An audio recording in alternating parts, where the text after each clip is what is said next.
Hello everyone, I am Doodlemans86 and today I am going to review the Godzilla Kong the New Empire Ultimate Titan Battle Pack set from Playmates Toys. This set contains 5 Titans: Godzilla Evolved, Kong with Beast Glove, Skar King, Shimo, and Mothra. That is a lot of Titans in one set with their accessories as well. Let's see if this set is worth picking up. First, let's take a look at the box. It is huge. Look at how big this box is. There are a lot of colorful crystals. We have the pinks in the background, Hollow Earth, the lightning, the renders, all of that is here. Here's the side, the top, the other side, and we see Godzilla and Kong. And on the back, it looks really cool. We have these pictures of the Titans, and they look really awesome. The renders look really nice. The backgrounds are colorful. That's so cool. Like the pink here, Hollow Earth, the crystals, the lava, the ice. I love that. It looks so nice. I like it. I'm going to display the box like this because it looks really cool and the pictures are pretty big, especially Mothra taking center here. So yeah, I really love this box. It is colorful, it is large, it is beautiful. And with that said, let's get to the figures.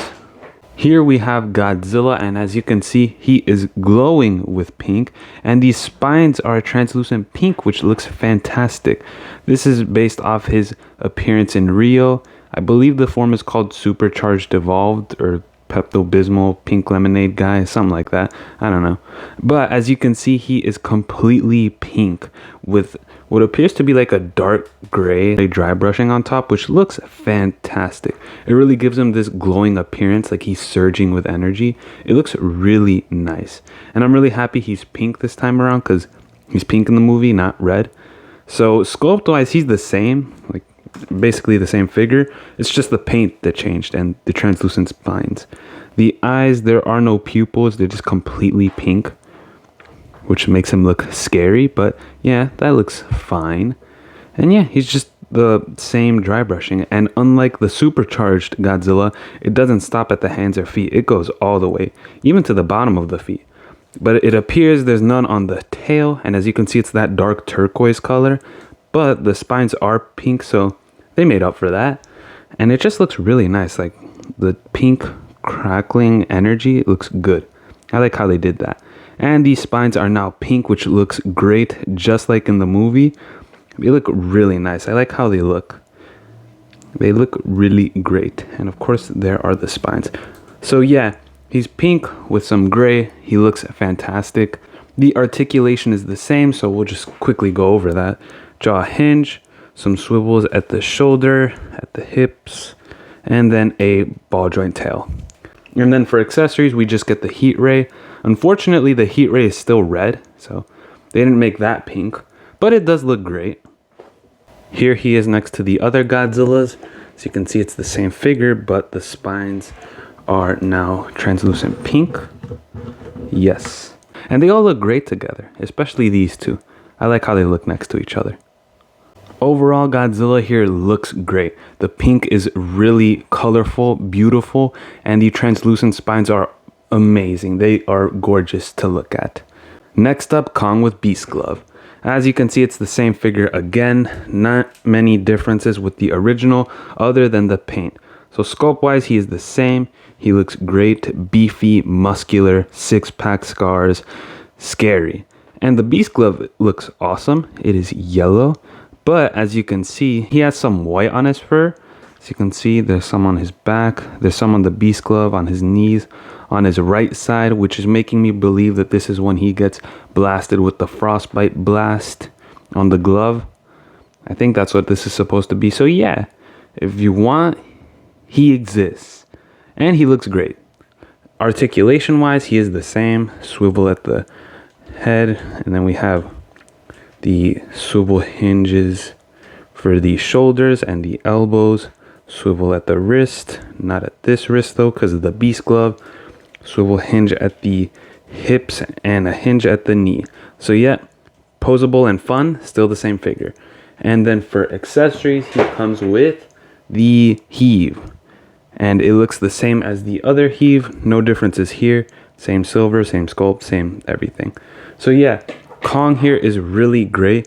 He's not my favorite in this set. I like the others more, but he still looks fine, and at least they did something with him instead of just putting in the regular Kong. So yeah, at least there's some variety here. Overall, Kong does look great though. Next we have Skar King, and he looks just as skinny and ugly as ever. As you can see, it's the same figure again, no changes in the sculpt, but the paint is different. He has some sort of yellow dry brushing on him, which I don't know what that could be, but since we already have a variant of the Hollow Earth, I'm going to assume this is when he falls on the sand. So that's pretty cool. I guess it makes sense too, since this is supposed to be the final battle, so that looks great.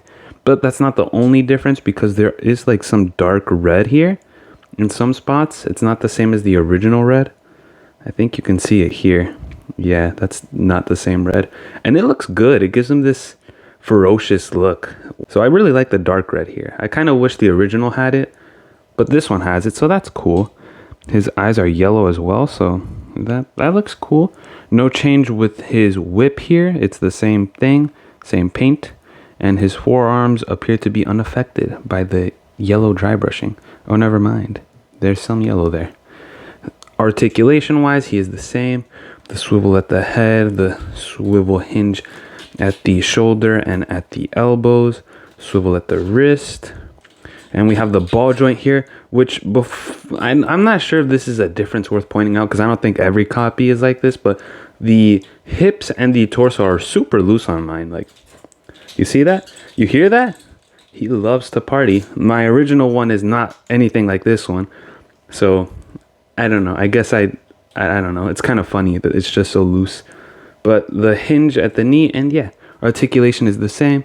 His accessory, flexible, goes into his hand. Yeah, same figure. Skar King here is really great, and I kind of prefer it over the original just because of that dark red.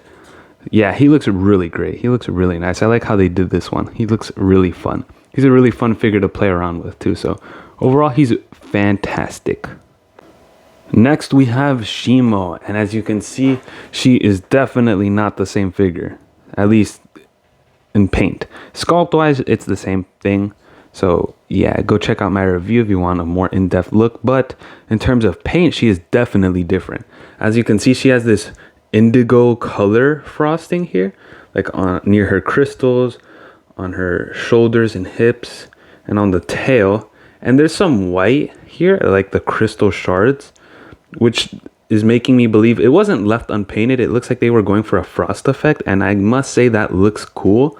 I like how they did that, because the white is on top and at the tip, which looks really cool. I like that. It looks really nice. Nothing on her stomach, nothing different there. Yeah, it looks cool. I like that look. And the eyes are, as you can see, they are black with a white pupil, very large. And if I compare her to the original Shimo, yeah, you can see they are not the same figure. There's a lot more paint on this one. And I don't know if it's just me, but do the crystals on the set look a little more purple, or is it just me? I might be seeing things, or it might just be because of the purple around here. But it kind of looks like she kind of lost some of the blue. Oh, and of course, the other difference, besides the eyes and paint, is that this piece here is now translucent with the set, which is so cool. I love that. I love that look. It looks nicer. I definitely like this Shimo over the original, even if the original is more clean. But yeah, I really like how this Shimo looks here. And she, of course, comes with her Frostbite Blast. You just put it in the mouth. And if I bring out the original Frostbite, I think you can definitely see that the new one is a lot more blue than the original, which looks cooler. I think you can see it on camera, but in person it's definitely noticeable. That's the only way I was able to tell which one was which, because this one's just much more blue. And I know it's not just my eyes, because I have another Frostbite Blast here, and this one from the set is definitely more blue. So I thought it was worth pointing out, because I do like that it's brighter. It's definitely a lot nicer looking that way. But yeah, the accessory looks great. And then, of course, the articulation is the same. Hinge at the jaw, swivel hinge at the neck, swivels at the shoulder and hips, and there is a hinge for the shoulders and a ball joint at the tail. So Shimo is absolutely fantastic. I love how they did her. I love the translucent crystals, and she looks great overall. Lastly, we have Mothra, the queen of the monsters. So this one is new because I didn't find Mothra anywhere. Like the 6-inch figure, I haven't found her anywhere. I haven't seen her. I've seen a lot of Tiamats, I've seen a lot of supercharged Godzillas, a lot of One Eyes, but no Mothras. It could be because she's hard to find, or actually no, I guess she is hard to find. But yeah, I finally have Mothra now, only because of this set. So I feel like a lot of people are either getting this because they don't have Mothra, or because they want to get all 5 without searching for each one individually. So yeah, here we have Mothra, and she does look great. The only other Mothra I've had is the Jack Specific one, and that one is like half the size of this one. So it's definitely great to have this one. As you can see, her claws are great. They're very long. They are black at the end. Her eyes are a beautiful blue, and the wings are decals, but they look magnificent. I love how they look. They look powerful with all the yellows and oranges. She just looks fantastic. She looks great. The body doesn't have a lot of detail, but she is tiny, so I'm fine with that. But there's some sculpt going on here, as you can see. There's some segments. That looks great. For articulation, she has swivel hinge for the wings, swivels and a hinge. So you can make her flap her wings up and down. And that's awesome because I don't mean to keep bringing up the Jack Specific, but that one had ball joints and now they're kind of loose, so they barely hold their pose. So it's great to have this one. It's definitely an upgrade. And yeah, you can just play around with her wings, which look great. And in terms of size, I think she scales pretty good with any Monsterverse line for 1/12 scale, like the Monster Arts. It works well with the Monster Arts, and it works well with the Haya figures too. But yeah, Mothra here looks great. She's definitely my favorite of the set, or I don't know, she's kind of tied with Godzilla Evolved for me. But yeah, she's really great. And for accessories, she gets Gia, which is really cool that we get a human. I don't remember the last time we got human merch in the Monsterverse, like figures. The only thing I can think of is the Mega Godzilla, which came with soldiers, I think. So yeah, have the colors all right there, and she looks fantastic. And I think she scales pretty well with the Hellhawk. I think that's size accurate, isn't it? That's pretty cool and funny to see. But yeah, here you can add Gia to your Monsterverse collection. So overall, I really love Mothra. She is great, and she is really fun to play around with, despite only the wings being able to move. So yeah, I love Mothra. She is great. With the review over, is this set worth picking up? I say definitely. If you don't have Mothra or any of these other Titans, this is definitely a great way to get all of them. And even if you do have the originals, I think it's still worth picking up just because of the new paint jobs. So it's not just the same figure. Like Godzilla here is completely pink, which looks cool. And I imagine he won't be individually released with all this pink. So it's probably a set exclusive. So I definitely recommend picking this set up. It's really fun. And since you get 5 figures and their appearance from the final battle, it leaves much to the imagination when playing and posing. I imagine this will be a fun set for kids because you get 5 figures and their accessories. Like, that's big. That's a lot of figures. And at least where I got him from, it's only $50, which is not bad. It's as if I were to individually have picked all these guys up. So it's the same price, it's just that they're in a set. So if you can't find all of them and you find the set, you've basically found all of them in one set. Overall, I enjoyed this set and I'd say it's definitely worth picking up. Thank you all for watching, and I'll see you all next time. Bye bye.